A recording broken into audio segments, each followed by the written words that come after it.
Well, welcome, Adam. Thanks for giving a talk. Yeah. Well, so I guess just to preface, I see this being fairly casual, so people can just interrupt me and ask me questions about stuff if you have questions at any point. Yeah, so can't promise I'll have the exact answers, but I'll do my best and let you know when I don't know what's going on. I'll wait for you to get. Okay, so I'm Adam Bowen. I am a software engineer at GROUP360 Worldwide. We're a marketing company that's located downtown, and I mostly work on websites and web applications for Anheuser-Busch, Bass Pro Shops, as well as a couple internal shops, or internal projects rather. Also a bit of Johnson & Johnson work.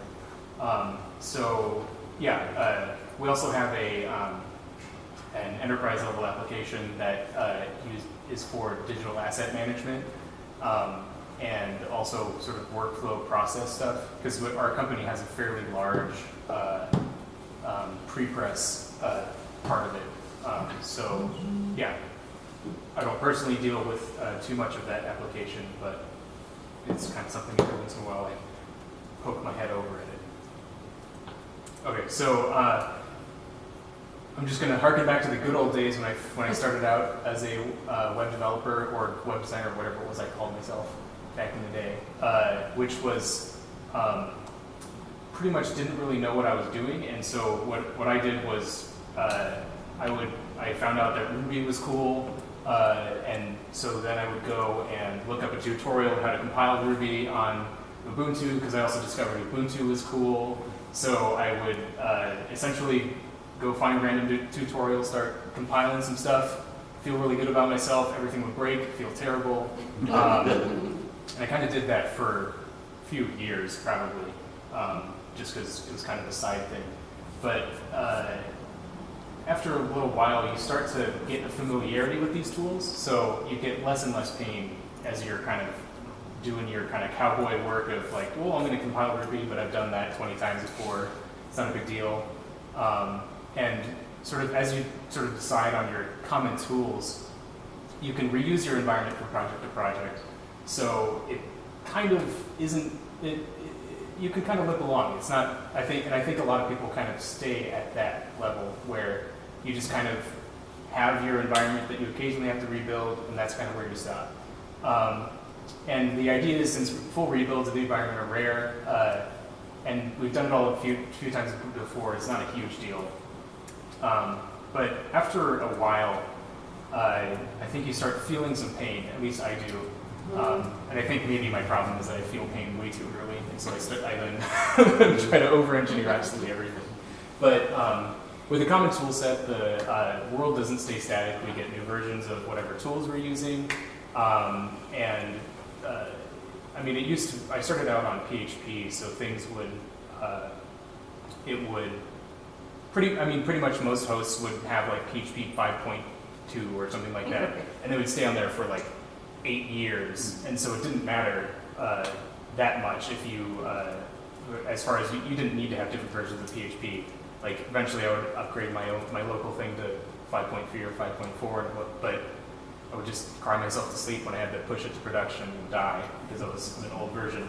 But what ends up happening is we get involved in something that requires us to have multiple versions. We have to rebuild our environment more and more often, and without a proper procedure lined out, every rebuild ends up being slightly different. If I have team members, I might look up a different Google's. I will look up the first tutorial that comes up in Google, which changes periodically. So we have these slightly different configurations. And essentially, it's something that it gets worse and worse the more you have to deal with updating things, and then also you add people to the team, in particular freelancers who might have an incompatible environment. I remember one time I had a freelancer who we brought in to help us work on some stuff, because I really didn't have time to do the project that needed to get rushed out this week. And so after maybe a couple hours, I noticed the guy was kind of still sitting there. I looked over at him and kind of said, what's going on? Why are you, like, where are we on this project? He says, oh, Photoshop's installing. I'm like, okay. So,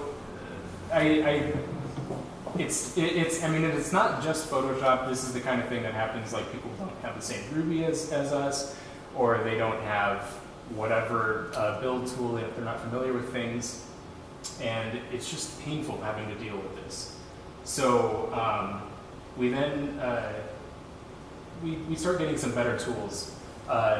We have stuff like Bundler, we have NPM, now that Node is cool also.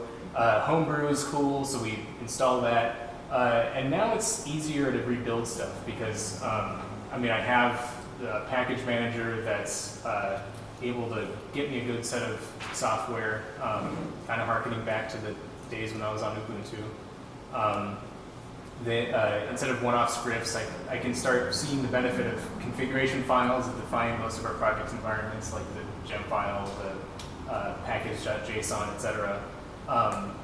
So now we basically just need Xcode, Homebrew, Node, and Ruby, and then we can kind of have a bare bones environment without too much trouble. So I think, again, a lot of people probably stop there because it's really not that painful.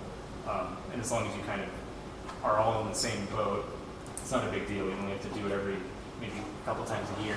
If you're not a Mac user, Homebrew is a package manager for Macs. Yeah. Yeah, I think there used to be something called, was it MacPorts? Yeah. And also Think, maybe? Yeah, Mac Yeah. Think, but Windows is taken off, but I've just seen so much adoption. Yeah. Like even like new projects come out and you can install it through Brew and the URL. So. Yeah, basically. And actually, if you've taken a look at essentially the files that you need to add to Homebrew to download something from the internet and compile it or whatever, they're fairly simple, at least for easy to install stuff. And then I guess the more arcane ones, you'd probably be using a script to build it anyway. So Homebrew has been a really good way to kind of get all this stuff working. So then I decided that I needed to be cooler, and that I needed to look up how to figure out my dot file between my different computers. Because I still had an Ubuntu machine at home, and then I had my Mac, and I just wanted to have some way to share stuff. So I figured out that through symlinks and Git, we can make some configurations and defaults in the terminal easily shareable. I kind of stopped there, I think, for maybe about a year or two, until I started getting that itch again to figure more stuff out. So essentially at this point, you could start working on shell scripts to automate certain installations of certain packages, pull down your dot files. You can set up things that are calling Homebrew to install whatever environment stuff that you need. But if you want something that's going to make your environment shareable and updatable, it's going to be a lot of work, especially if you're doing stuff that you have to treat it differently if some of the environment is already in existence. You can do some level of just blow it up if it exists and then hope that it doesn't kill anything important. But essentially, it's a little too fragile for my tastes. And so I thought, it feels like it's time for an alternative. And one of those is the idea of idempotence. So it's a powerful feature in provisioning, one that is like essentially the idea is that you can run your installation scripts an arbitrary amounts of times, and the configuration that comes out at the end should be the same. The reality is that there's going to be slight differences because can't code for all the possibilities. If you're installing like 50 packages, someone didn't make their stuff idempotent, most likely. So what happens is that there's a great cost in terms of complexity. In some ways, it's kind of a stepping stone and maybe a crutch in place of immutability, which I think is kind of the stretch goal of where I want to get.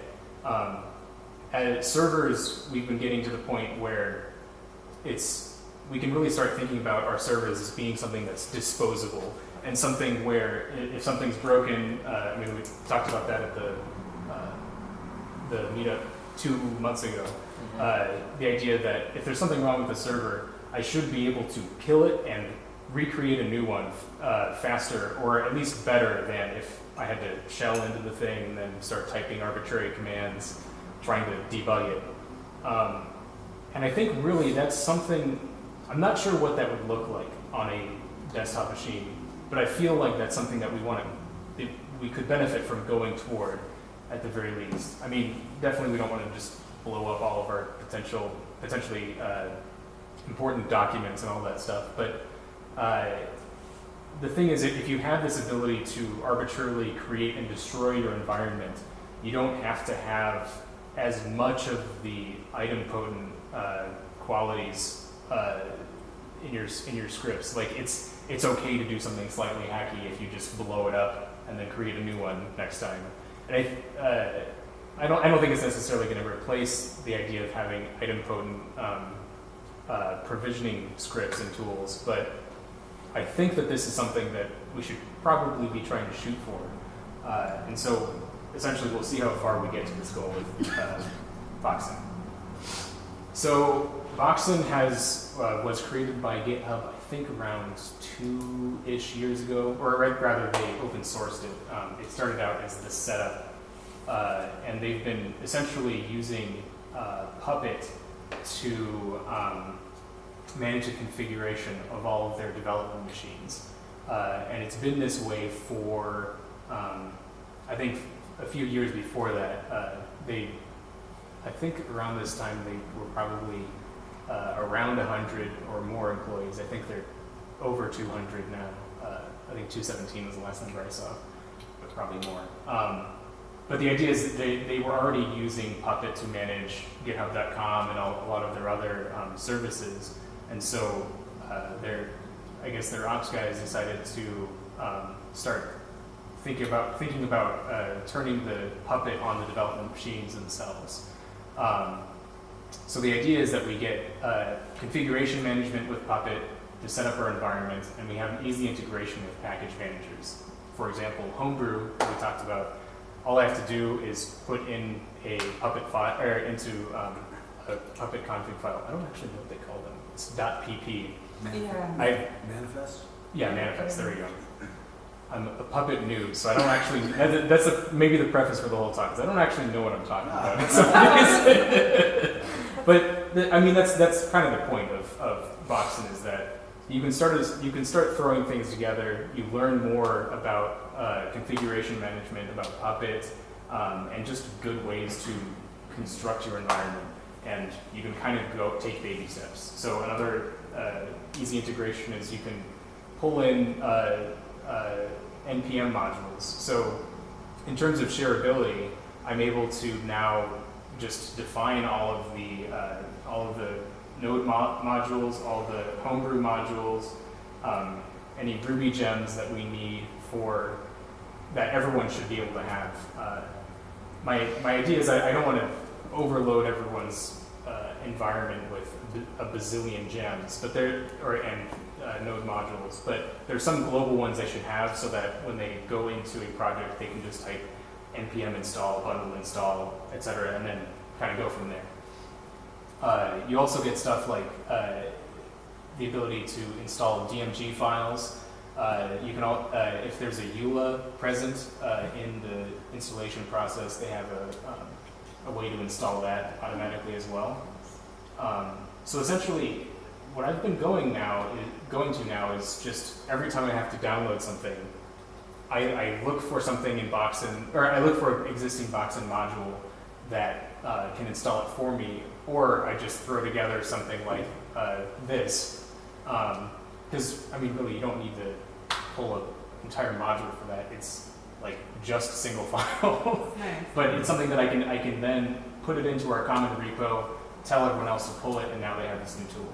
As an aside here, are people using Google Web Designer? So we met with one of the people from DoubleClick. I think maybe in April, and she showed us around a little bit for using it to create banner ads, because essentially it provides a really easy way to produce CSS3 animations and have that.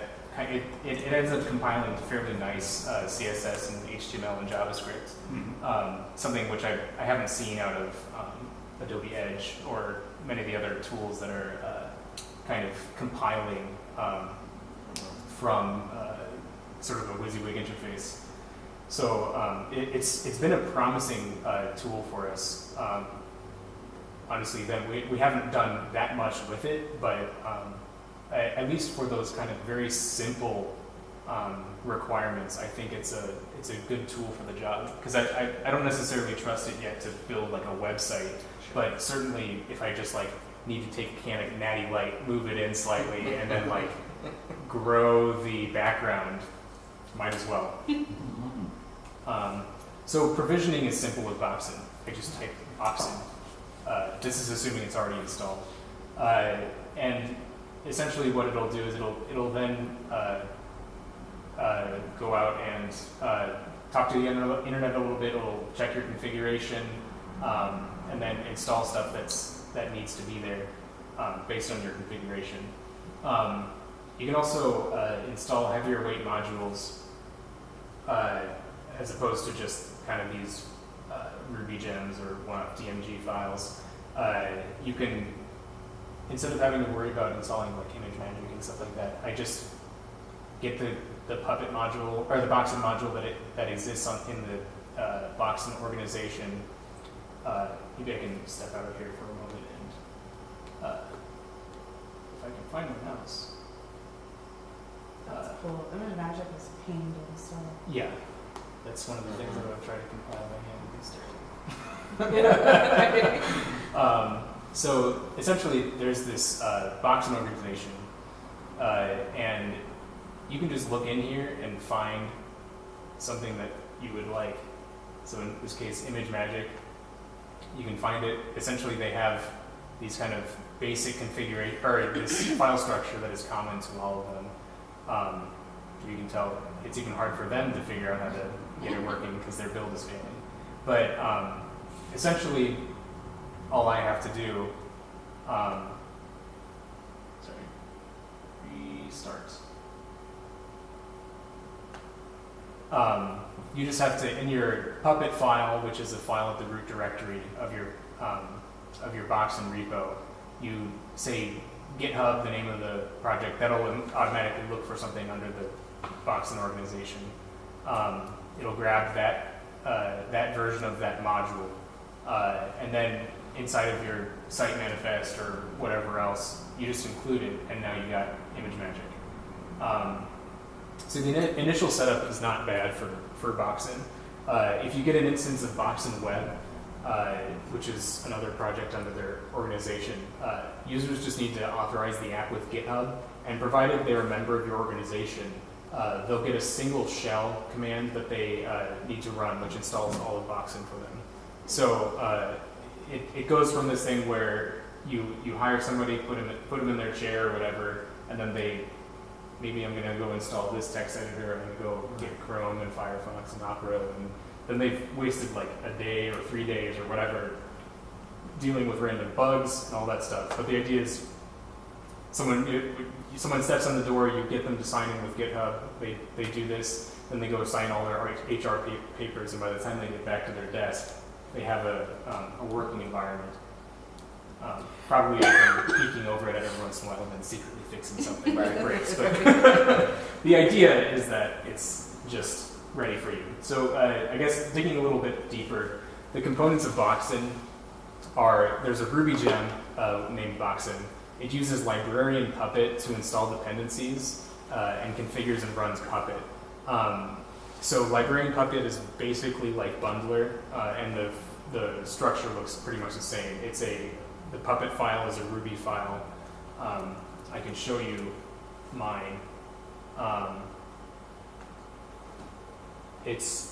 So here you can see that it's a Ruby file because this is their GitHub function where essentially it looks for something under the Boxen Puppet organization with that kind of naming convention and grabs it. But if you wanted to, you could get an arbitrary Puppet module. You just call mod the name, the version, and then give it a tarball, or you can just point it at an arbitrary Git repo, and you can grab your stuff. So they have a whole, you can see they install Boxen, which is their Puppet Boxen module, and then some integration with Hira, which I'll talk about a little bit later. And then you get some basic stuff that they include by default, and then these are some of the stuff that we installed ourselves. And you can see I forked something that was broken. And let's see. So yeah. So there's a Puppet module that they have as well, which provides extra types and default configuration for Puppet installations. That's where that the ability to install EULAs, I believe, exists, rather to accept EULAs in a DMG file. And then there's the Our Boxen repo, which houses all of your configuration for a given GitHub organization. So so for instance, I've forked the Boxen/Our Boxen repo and created a private repo out of it for GROUP360, where basically I put whatever I want in there. And then there's Boxen Web, which I explained before, provides easy installation path for new machines.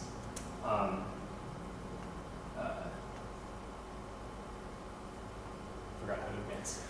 So, getting started with Boxen, it is a little bit difficult because the documentation is sparse at best, and usually it's non-existent, and most tutorials online simply rehash the initial configuration of Boxen. Sort of seems like they thought that they would get started with it, so they wrote a tutorial, and then they never wrote anything ever again.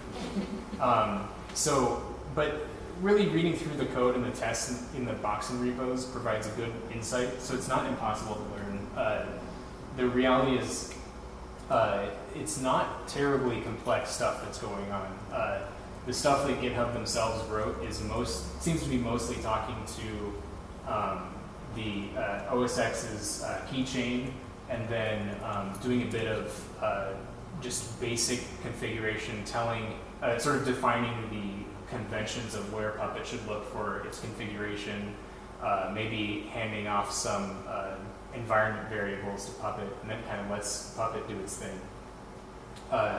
So even though it's kind of hard to figure out what's going on, it's not hard to get started, because like I said, you can just type in whatever module you want, then you can include it, and now you got, for instance, both Chrome and Chrome Canary available to you. It's easy to learn as you go. It has probably 50 some projects, at least, maybe 100, under the Boxen organization. And every once in a while, you can just take a peek, see how it's built. When something breaks, you look at the repo. Maybe a lot of the times what I found is just like the remote file they're fetching with wget or something has moved, or new versions available. Fix that. And you can also, it's fairly friendly with turning off stuff. In this case, Boxen integrates with Nginx, DNS Mask, and POW by Basecamp to essentially make all of your projects available at whatever the project's name, .dev, on your machine. For us, that was getting in the way of our enterprise application, and which is not a good thing. So one of our developers found out that he can just turn this stuff off, and it's not a big deal. So after that, you learn some Puppet. In my case, I really didn't know anything about it except playing with some vagrant stuff before. So then you can look at the file and exec types. That gets me pretty much most of the way of what I need. And then I can install software myself whenever I have the need to download a binary. And you can take a peek at Hira. which is a relative newcomer to Boxen. I haven't seen many modules take advantage of it, but the basic idea is that data and configuration should live separately. People tell me is a really good thing, but honestly, I haven't built anything complex enough in Puppet to sort of see those obvious benefits. It just sounds nice when people tell me it. So I trust them. As far as I use Boxen, I install, like I said, I install everything. If a homebrew, if it doesn't exist in Boxen organization, I install the homebrew package if it exists. If a binary is the only thing I got, I write something to just pull that down and install it. I separate my global and personal needs.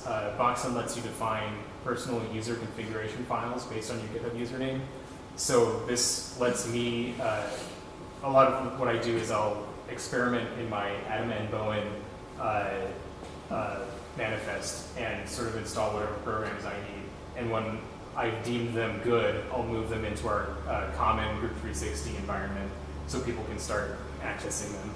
But that way I don't sort of cloud up everyone's configuration.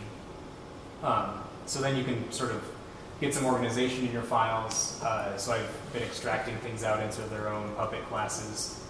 So in this case, you can see I have our applications and the default ones. Then I basic environment stuff for Node.js, Ruby. You can see a bit of our applications default. I can show you the other one, or my actual one later. Then you can start organizing your projects. In our case, a lot of our stuff is based on the client, Anheuser-Busch, or and then we work on their brands under there. So it makes sense for us to kind of define a structure. So for instance, this, if you look at the bottom, it has the Boxen config source dir. That's essentially inside of your home directory. It's /src, but you can configure that yourself. But so all of my projects now are under one place. With Boxen, I can automatically grab any new projects people have been creating, and as long as they put it into Boxen, and it's been working out pretty well for me. So you don't have to host those projects at GitHub.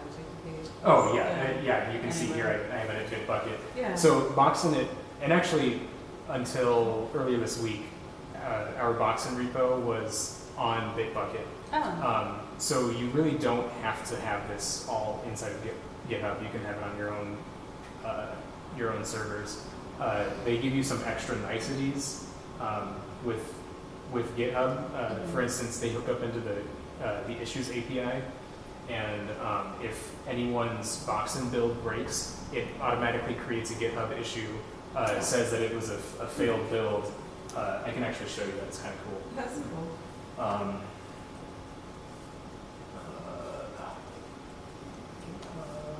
Can't type.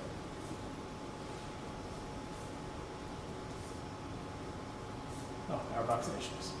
So in this case, I have a little Mac Mini that sits next to me that I kind of demo out some Boxen stuff on, and you can see basically it gives you the Git SHA that it failed under. You can compare it to master. Here's the changes that were going on. The Puppet command that was run, which is kind of long. But you can then see the output. So in this case, it looks like there's some stuff that's deprecated. Puppet wasn't able to set the ownership of a log file.